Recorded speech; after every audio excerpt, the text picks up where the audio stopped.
What's going on, everybody? My name is Steven. You're watching Foul Airgun Channel, and today we're going to check out my Umarex Fusion 2 with a PCP conversion, 22 caliber.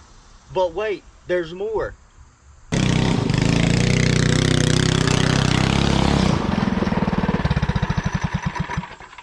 We're also going to check out the 177 caliber version of the Umarex Fusion 2 with PCP conversion. Alright, welcome back, everybody.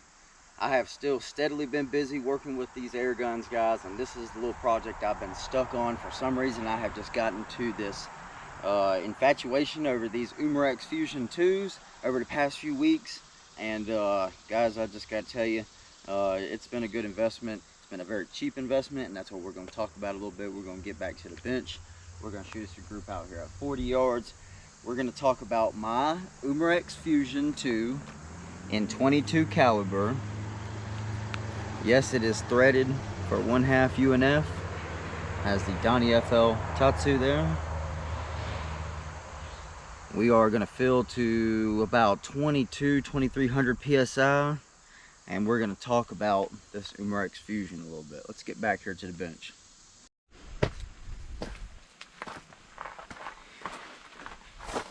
What's going on, everybody? All right, so check it out. I have still been working with these air guns, guys. It has just been crazy, circus busy around here. There's just been a lot going on. We're not going to get into that, but we're going to get into this. So, wow, what a project I have had the honor to work on. So I bought the Umarex Fusion 2, which is originally a CO2 dual capsulet capable, which means that you can plug in a dual 12-gram CO2 capsulet or the optional 88-gram CO2 capsulet, which for most people that may not know that, this is a larger CO2 tank, which is essentially just a gas cylinder that holds air for you to plug into your air gun to shoot. So what I've done is I've taken the larger cylinder and I've converted that over to a PCP modification here, a PCP setup. So I have my micro manometer here, which reads to 3000 PSI. We don't need to go anywhere near that. We are actually filling at a very comfortable I think it's about 2300 PSI on this rifle. I opted with a, and this gives me a little bit of trouble sometimes here, but just to cover here, for a 1/8 quick disconnect here from my fill probe. So this has turned into a really great project. I have an old BSA hammer forged barrel here from an old Camo Urban that I've opted to put into this rifle here. It is set up right now currently with a single shot tray that I've made here for this gun, only because I do have a magazine. The magazine has just been giving me awful issues. It's not wanting to index correctly, and that's just a whole nother topic in its own. However, we're going to talk about what I do have here available to show you right now, because I have been failing to put out content and it is time. So we have the 22 caliber Umarex Fusion 2. What I've done here is I've chopped this thing down. So the overall original length on this was I think it was 40.5 inches, somewhere right around there, and now it's sitting right at 33 inches. I've really shortened this thing up with adding the Camo Urban barrel on here. The Urban barrel in itself is it's already a very short barrel. I want to say it may be a 13-inch barrel roughly in here. And then we have threaded the end here for 1/2 UNF. We made it short, we made it compact, we made it sturdy. Alright, and so that's pretty much it. I've been working hard on this project, guys. I've been working really hard on it. It's been in and out of the shop a whole lot in the midst of also dealing with a lot of stuff here at the house, getting kids back to school and things of the sort. So it's been busy. However, we got the chronograph out. We're going to shoot us a group. I say we do the chronographing first. We can get these numbers for you so that you know exactly what this thing is making, because it is putting out some awesome numbers, guys. And then we're going to shoot us a group out here at 40 yards so you can see it for yourself. And we'll walk right out there and verify, and we'll wrap it up from there, guys. And you guys can get some more videos of this here in the very near future. I'm going to be bringing this out possibly for some pesting or some squirrel hunting videos or something in the near future. I have a lot of plans for it. I've built this thing specifically for the purpose of taking it out into the field. So I plan to do that, and I plan to be a little rough with it so we can kind of see what its capabilities are. Alright, so let's go ahead and shoot these chronograph numbers and then get right to it. Alright everybody, here's what I got for you. I'm going to get this chronograph turned on. For anybody that may be curious, this here is my lead catcher. It's basically full of, I want to say it's probably close to 40 pounds of lead now. Probably about almost close to halfway of that pipe is full of lead. And basically I just shoot into it and it collects any lead. Just keeps me from having to waste lead and spewing it into the environment. Got the chronograph set up here, and for anybody curious, we're going to be shooting these FX 15.9 grain pellets here. And we're going to verify here, so anybody that would be curious to really see, we're going to shoot us some of these here. So since I don't have 5 arms, I'm try to do this the best I can, guys. So we have the Umarex Fusion 2. I'm gonna have to single shot load them. We're gonna probably do, well, ain't no telling really. We may do, I say 5, and then I may end up going to 10. There's no telling.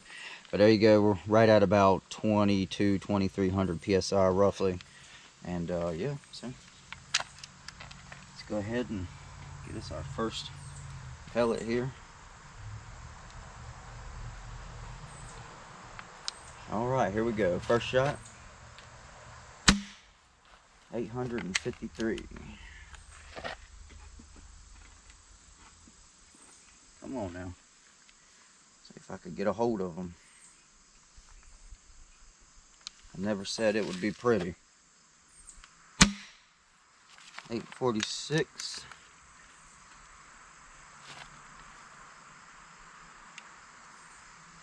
Obviously, with the way I have this thing tuned in, we are spewing a lot of air.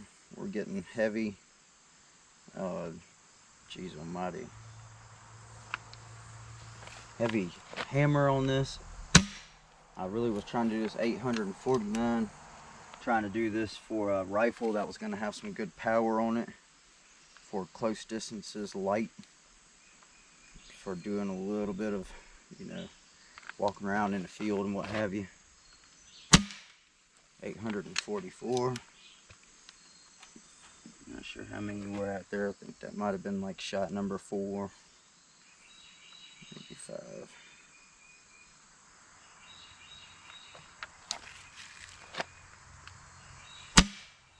$840. There are obviously still things to be worked out. And I didn't say I was perfect, I just said I'm working on a project. So 834. And I believe you get the point here. It's obviously not got a great curve to it. I could lighten up a lot on the spring here and tighten up on the valve a little bit, and we could probably, that's 828 feet per second. We're going to stop this right there. And I could probably realistically shoot a much lower velocity and get quite a few more shots. Anyway, so we were at about a 2300 psi roughly right there, and now you can see we are right about 1950, somewhere right in there. I say we go get back to our bench right here and shoot us a group now. All right, here we go, guys. So we got us a clean Birchwood KC target out there at 40 yards. We're going to be using the FX 15.9 grain pellets here.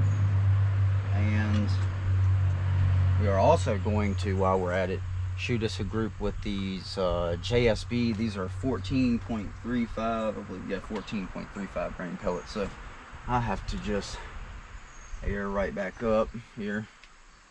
I just cut my fingernails, so it's kind of hard to grab that cover off of there. But so again, we were finished up with the chronograph right about 1950 or somewhere in there. I am just going to very nicely top us back off here to our desired 20. I want to say it's probably about 2300 psi here, and that's where I really like to shoot.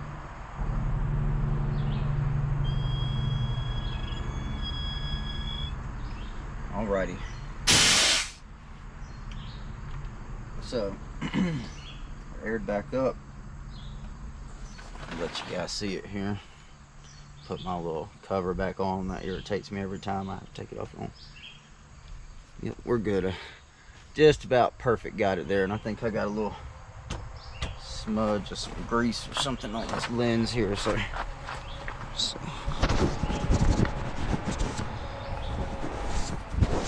there we go. That's better. So perhaps now y'all can see what I'm seeing here. It's dark in here, I'm aware, but this is my area. This is where I like to shoot at. Anyhow, so today we are going to have to single shot load this, which is no big deal. Also, by the way, I am using a fixed 6 power scope for magnification here. This is one of my sniper compact scopes here from Texas Precision Optics. Not sponsored by them, but I do like their products for budget friendly air gun products and things, scopes and what have you. They got quite a bit of stuff, and I do enjoy. So I'm gonna shut up here. We're gonna shoot this now. Let's go ahead and get our first pellet in here. And I'm not gonna be super picky here, but I do like to just make sure I'm not stabbing us a really ugly pellet into there. There we go with the first shot. About 2300 psi. I'm going to go for the left side of the center. I'm not sure what number that is from here. It's kind of hard to make out, but just that center number there. It's beautiful. And I figure for the sake of time and consuming too much time here, we'll just shoot us a 5-shot group this time. Let you all see this 5-shot group. And then we'll move on to the next part here, which is where we'll discuss the 177 caliber version that I've been working on. So if you remember correctly, because in the beginning of this video I said we would talk about both, so that's what we're gonna do. That one's a little buggered up. That one's alright.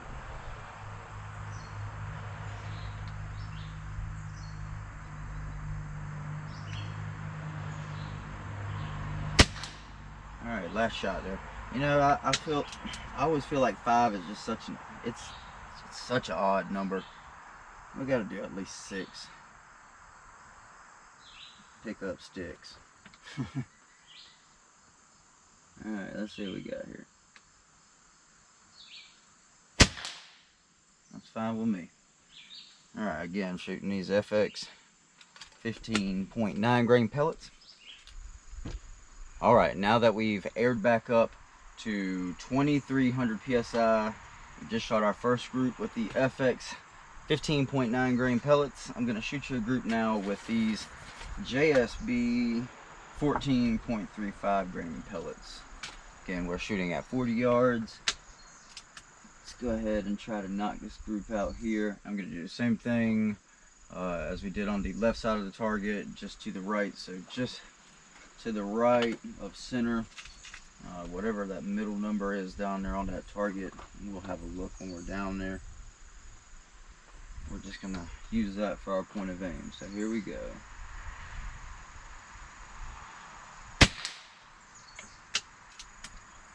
Number 1.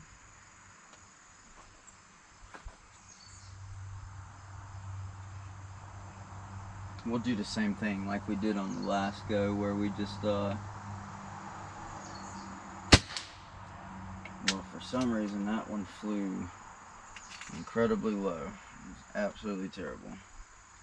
We'll try to count that as a flyer and see what happens with these last few shots here, because I don't believe for 1 second that's where we're going to be hitting. Quite possibly. Maybe putting my foot in my mouth here. These may not be very accurate here. I feel like I shot a group with these the other day that was pretty nice. This one's kind of flying out all over the place, so we'll just stop here at 5 shots. No, I lie, I'm putting my foot in my mouth again. We're gonna do 6. We're gonna make it even.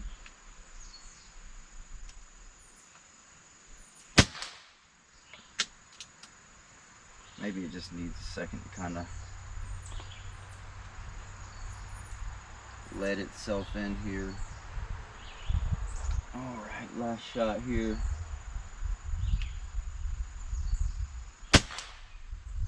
Alrighty. There we have it, guys. 2 groups with my Umarex Fusion 2 modified here. I really like this rifle a whole lot because, you know, $120 after shipping and everything, that's what I paid for this, for a refurbished version of this. You get 2 88-gram CO2 capsulettes for about $20. These micro gauges and these fill pros right here together couldn't have been more than $20. I mean, all together, some labor, a little bit of know-how, a little bit of machining, a little bit of shop work. A really big idea, and I think we came out with something that has some really great potential. So before we get to talking about our .177 caliber version of this, let's go out there and take a quick look at this group, these 2 groups that we just shot here. And yeah, you guys can decide if you like these groups or not for yourself. Obviously that second group with the JSB 14.35, that's probably moving a bit too fast for those pellets there, and so that's going to cause some inaccuracy. I feel like I shot a pretty good group with them yesterday, but sometimes that is just the way it is. We also have some wind picking up. There are several factors that go into shooting when you try to bust out a camera and then you try to make a video for your audience out there. This is generally what tends to happen anyways, but that is quite all right because I still think both groups look great. Here we are at 40 yards. Okay. This is our group with our FX 15.9s. And we have this right here was that very last shot we took, number 6. Just pulled up real high right there. The rest of them right there. This was our 14.35 grain group here, which still not a terrible group. All right, so there you have it, guys. This is the 22 caliber version here of my Umarex Fusion 2 madness I got going on, because I've just found myself immersed in these projects. I'm not really sure you know, how I kind of just got onto this whole idea that I would just convert these things into something that I really didn't expect they would turn out to be. It far exceeded my expectations. I didn't think I was going to get velocities quite like I was able to get. And again, I could tune it down. I could shoot at much lower velocities. I could shoot some lighter projectiles. There's a lot of different options that I have here for tuning on this thing now. But just going straight up here, I'm trying to get you guys on this tripod. I apologize. For the purposes of what I'm going to be using, what applications the rifle is going to be used for around me, I mean, it's going to be great. It's going to be really great out in the field. I'm really excited about it. And now I'm going to take just one more moment and I'm going to show you the other thing that I'm working on up here. So this, you'll notice popped up in the back, is, well, I don't need that there. I can just use this here. This is our .177 caliber version here. So this was the original, very original one that I purchased, and I had made a tank for it, and the gauge was right here on the front. The probe was right on the bottom still, but I just wasn't really crazy about it. So I redid an entire bottle here, a cylinder for it, relocated the manometer here, our fill probe, or our gauge, I'm sorry, I apologize, our quick disconnect for filling here. I moved all this stuff, and I've Again, shrunk this rifle stock as well and got rid of some plastic on it here. We also shortened the barrel. So this was a 18.5 inch barrel, so 18.5 inches originally. It is now 13-inch barrel. So very nice and short, and we also have it threaded 1/2 UNF for our Donnie FL, because you know we love some silence when we're out in the woods. So I really plan on taking these over the next few weeks. You're probably going to see quite a few videos on these rifles here. I also have a couple other things I'm going to be doing some videos on. However, we are going to use these. We're going to have us some very interesting videos coming soon, going out to the field with these guns. So hey, I hope you guys enjoyed this video. If you guys have any requests, any comments, things you want to see me do with these rifles, just leave a comment below. I'll do my absolute best to get back with you. If you like this video, please do me a favor and give it a thumbs up. Subscribe if you want to see more content like this, guys. And as always, we'll see you next time.